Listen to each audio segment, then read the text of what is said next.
Bonjour, bienvenue sur la chaîne Le Fruit de la Vigne. Aujourd'hui, nous allons parler de la corporalité de Dieu.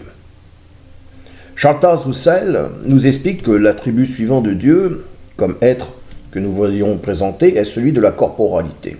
Par ceci, nous entendons que Dieu a un corps. C'est une grande erreur, nous dit-il, de penser que Dieu est un grand esprit sans corps. Ni la raison, ni les Écritures ne nous donnent une telle pensée. Alors, pendant des années, je pouvais aucunement m'approcher du Père.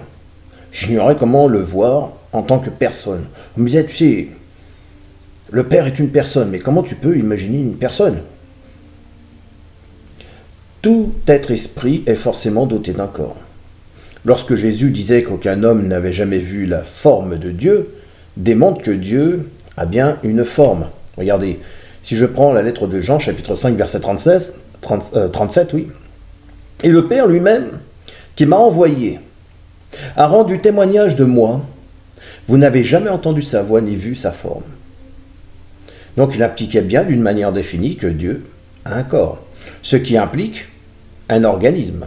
D'ailleurs, saint Paul déclare d'une manière précise que les êtres esprits ont un corps. 1 Corinthiens, chapitre 15, verset 44, je lis « Il est semé corps sensuel, il ressuscita corps spirituel. » Il y a un corps sensuel, donc l'humain, et il y a un corps spirituel. Tous les passages bibliques qui nous disent que Jésus est maintenant l'image expresse de la personne du Père, lorsque nous disons que Dieu a un corps, nous n'entendons pas, bien entendu, que ce corps consiste de matière comme le nôtre, car telle n'est pas la substance, de même concernant les organes. Nous avons des organes, nous mangeons, nous nous alimentons, nous allons aux toilettes. Il n'en est rien de la conception du Père.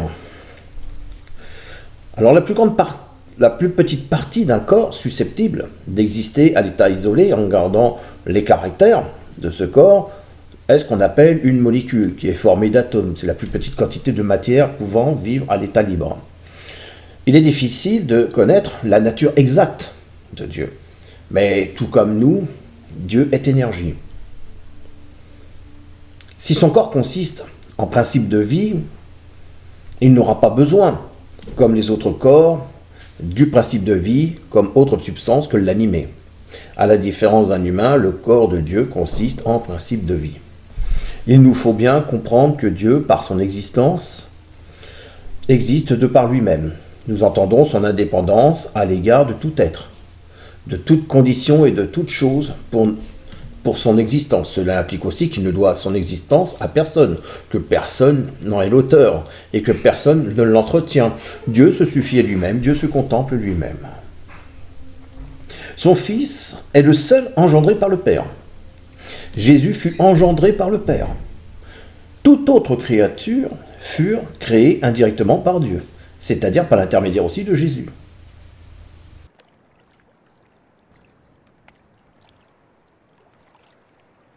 Hé papa, regarde ça.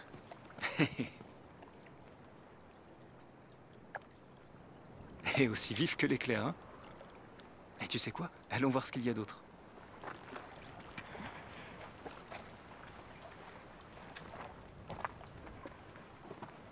Tu sais, il y a tout un tas de choses merveilleuses à voir ici. Mais certaines ne sont pas visibles à l'œil nu. Je comprends pas. Rappelle-toi de l'étude de la semaine dernière. Tu voulais savoir comment devenir l'ami de Jéhovah et bien le connaître. Ça te revient? Oui, je crois que ça me revient. C'est par l'étude de la Bible. C'est bien. L'étude est en effet le meilleur moyen.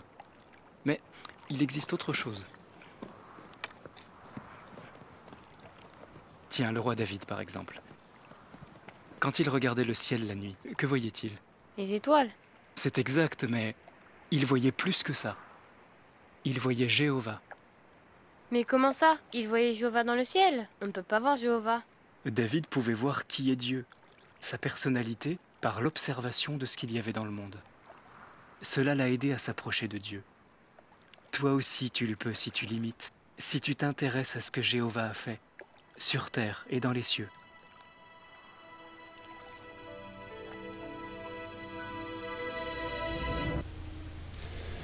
Lorsque nous disons de Dieu qu'il est l'Éternel. L'éternité est le temps sans commencement et sans fin. L'éternité contient tous les temps, que ce soit le passé, le présent, le futur. Sans la maîtrise du temps, personne ne peut déterminer la nature de sa destinée. Alors comment saisir le temps que Jéhovah nous accorde? Beaucoup parlent de gestion du temps avec des plannings. Et oui, aujourd'hui, nous suivons nos journées de 24 heures planifiées par notre montre. Mais là, je vous parle pas du tic-tac de notre montre, mais celui de notre cœur. Ce qui fait tac-tac, ce n'est pas notre montre, mais notre vie elle-même. Chaque minute qui passe nous rapproche effectivement de notre tombe, ce qui ne veut pas dire que cela nous rapproche de Jéhovah. Le temps n'est pas entre nos mains, donc la seule façon, je dirais, dont nous pouvons prendre le temps en vain est de maîtriser nos énergies. Je ne gère pas le temps, je me gère moi, je gère ses énergies. Curieusement que je parle d'énergie, mais tout est fait d'énergie. Nous voyons le Père par notre perception. Jéhovah est invisible, parce que l'invisibilité signifie à l'abri de la vue. Qualité par laquelle il est impossible d'être vu. Lorsque nous disons que Dieu est invisible, nous ne voulons pas dire qu'il ne peut être vu par aucun être. Car une telle proposition serait quand même flagrante, en contradiction avec les passages où Jésus déclare, en parlant des autres anges gardiens, des saints dans les cieux, leur ange voit continuellement la face de son Père. Regardez Matthieu chapitre 18, verset 10. Gardez-vous de mépriser un seul de ces petits, car je vous dis que leur ange dans les cieux voit continuellement la face de mon Père qui est dans les cieux. De ce passage biblique, nous déduisons que tous les êtres spirituels peuvent voir le Père. Par conséquent, le Père n'est pas invisible. Mais notre œil, je le redis, ne peut le voir. L'invisibilité n'est qu'un mot. Les mots sont des langages de l'esprit. Ils véhiculent nos pensées. Notre corps est plus près de Jéhovah que notre esprit. Ah bon? Oh non, c'est l'esprit qui est plus proche de Jéhovah. Non, le corps. Nous sommes une masse d'énergie à taux vibratoire très élevé. Dieu est une masse d'énergie. À partir de son énergie, tout a été créé. Vous êtes-vous déjà demandé si l'être humain était bien plus que ce corps physique que nous avons? C'est intéressant, car il y a très longtemps, on parlait déjà d'esprit, d'énergie, et d'une force invisible qui semble contrôler qui nous sommes et ce que nous sommes.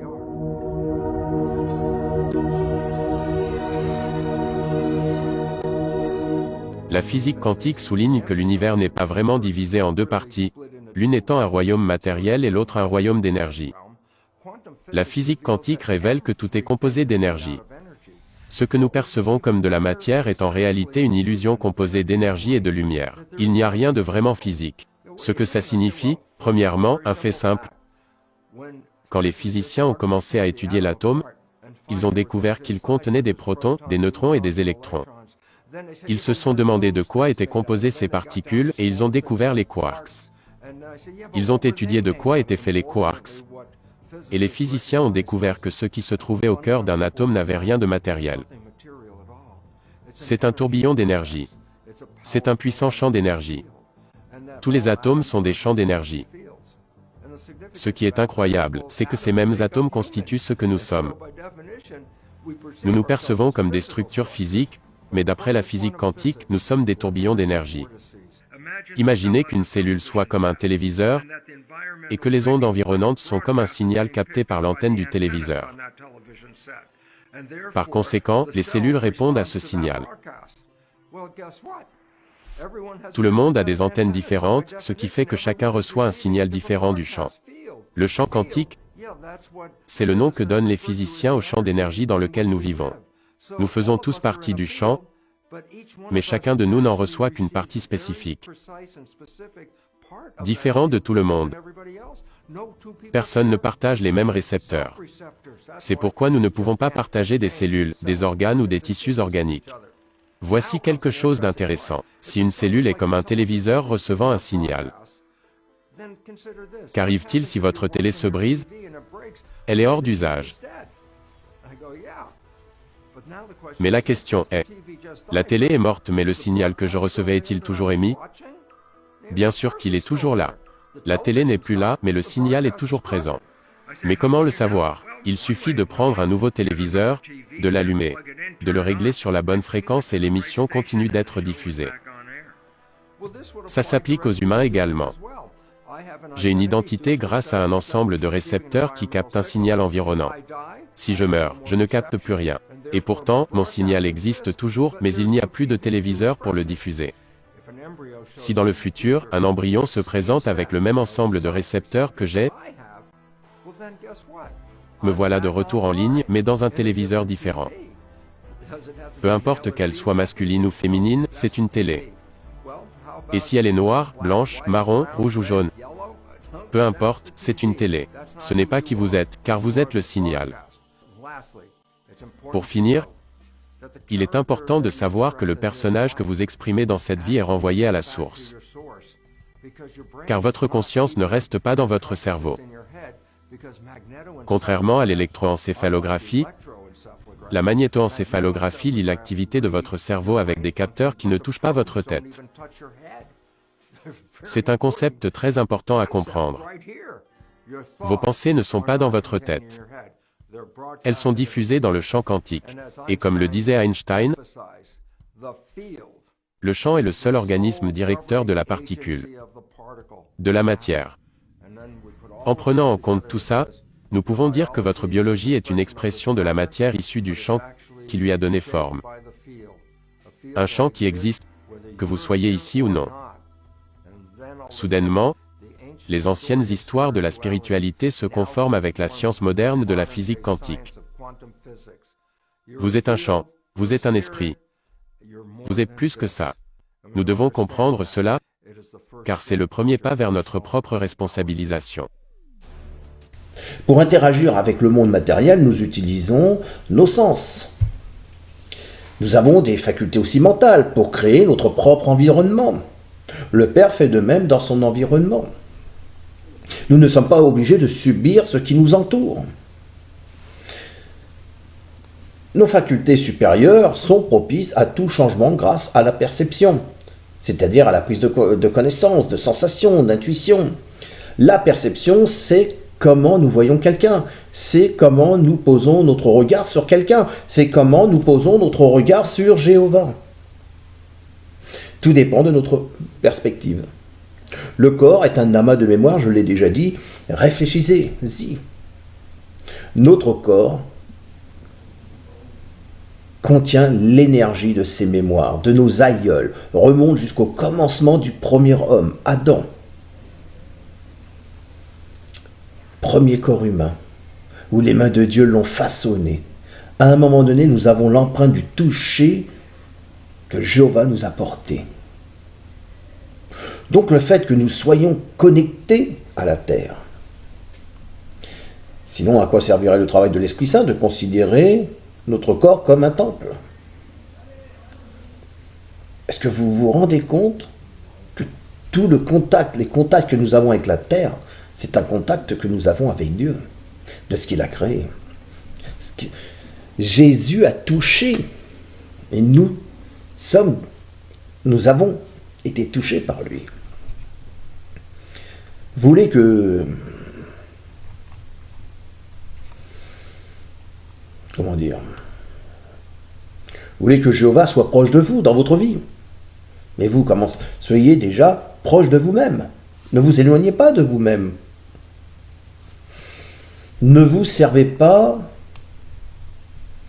de la souffrance, de vous enivrer de la douleur, jusqu'à l'efflux de la résiliation avec vous-même. Au contraire, retrouvez le contact de vous et la terre. Ce contact avec la terre. Jéhovah ne l'a pas créé pour qu'elle soit juste un lieu de passage en attente de l'au-delà. Je suis en attente de l'au-delà, ici je suis sur terre, je suis que de passage. J'ai une enveloppe qui me permet de me déplacer sur cette terre, puis j'attends de pouvoir partir. Non. Bénéficiez de chaque instant avec elle. Plus vous serez enraciné avec cette terre, plus vous serez proche de Dieu. Voilà. On sait que Dieu a un corps. On sait que tous les êtres esprits ont un corps, bien qu'on n'en connaisse pas les formes, parce que l'œil humain ne peut les percevoir. Mais on sait qu'en tout cas, eux nous voient. Alors j'espère que cette vidéo va vous apporter quelque chose, que vous comprendrez maintenant que Jéhovah est bien une personne, hein, que le Père est une personne, et pas simplement quelque chose qu'on ignore. Voilà, moi je vous dis à bientôt pour une prochaine vidéo. Au revoir.